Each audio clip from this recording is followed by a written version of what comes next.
मोदी के परिवार का पोस्टर जारी किया है। यहां की उम्मीदवार, उन्हें गंभीरता समझनी होगी। ये देश का चुनाव है और मंडी के लोग उसे अपना सांसद चुनेंगे जो मंडी की आवाज, हिमाचल की आवाज दिल्ली तक पहुंचाए। दिल्ली की सत्ता को हिलाने का दम मंडी के सांसद में होना चाहिए। मंडी लोकसभा के लोगों के हक और अधिकारों को छीनकर लाने का दम होना चाहिए। लोकसभा का चुनाव गंभीर चुनाव है।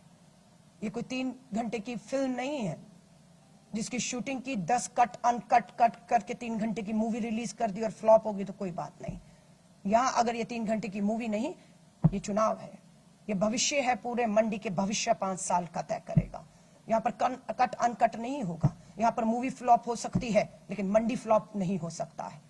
मंडी को कामयाब करने के लिए जरूरी है कि यहां की महिला सांसद है, इसलिए ये सवाल आपसे पूछकर जा रही हूं। सांसद की उम्मीदवार कंगना रनौत जी हार रही है स्मृति ईरानी अमेठी से और यहां पर जमानत जब्त होगी।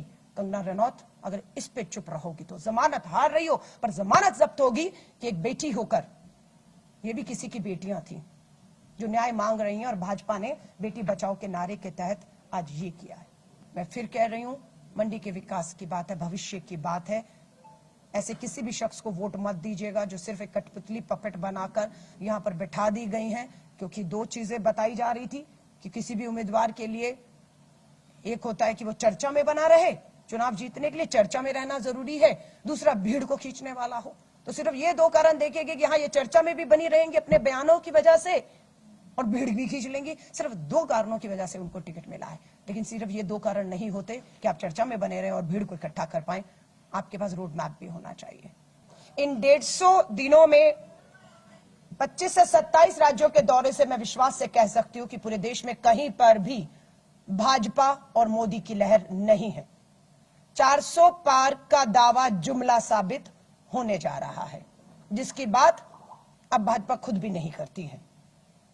देश में अगर आप बात करेंगे, कांग्रेस और इंडिया अलायंस पूरी मजबूती से 6 चरणों के चुनाव को कामयाबी से पूरा करके लोगों के मुद्दों को केंद्र में रखने में कामयाब हुई और भाजपा जिसमें घिरती हुई दिखी है। मैं आम आदमी पार्टी की भी विधायक रही। स्वाति मालीवाल को मैं निजी तौर पर जानती हूं। स्वाति मालीवाल दिल्ली महिला आयोग की 10 साल अध्यक्ष रही, राज्यसभा सांसद है, बहुत ही पढ़ी लिखी सशक्त महिला है। कानून के अपने हक अधिकारों को लेना न्याय कैसे होगा जानती है और मुझे पूरा विश्वास है स्वाति मालीवाल के साथ न्याय हो जाएगा। स्वाति मालीवाल की जैसी जानकारी आई, महिला आयोग सक्रिय हो गया।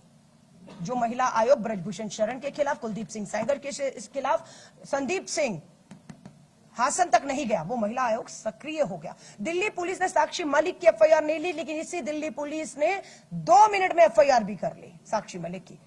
2 मिनट क्या, 2 दिन के अंदर अपराधी भी गिरफ्तार हो गया। साक्षी मलिक का आरोपी गिरफ्तार है, लेकिन ब्रजभूषण शरण नहीं है। तो अगर आप मुझसे पूछेंगे तो मुझे स्वाति मालीवाल से ज्यादा चिंता आज साक्षी मलिक की है, मणिपुर की आदिवासी बेटियों की है, बिल्किस बानो के 11 बलात्कारियों को रिहा करके लड्डू और हार डलवाकर उसके साथ अन्याय करने वालों की मुझे चिंता है। मुझे चिंता उन बेटियों की है जिनमें भाजपा में बैठे सांसद या उन्हें संरक्षण प्राप्त नेता से न्याय नहीं मिल रहा। मुझे उनकी चिंता है और हम उसकी लड़ाई लड़ेंगे। उम्मीद है स्वाति मालीवाल के साथ कंगना रनौत प्रज्वल रेवन्ना को वापस लाने की मांग करेंगी।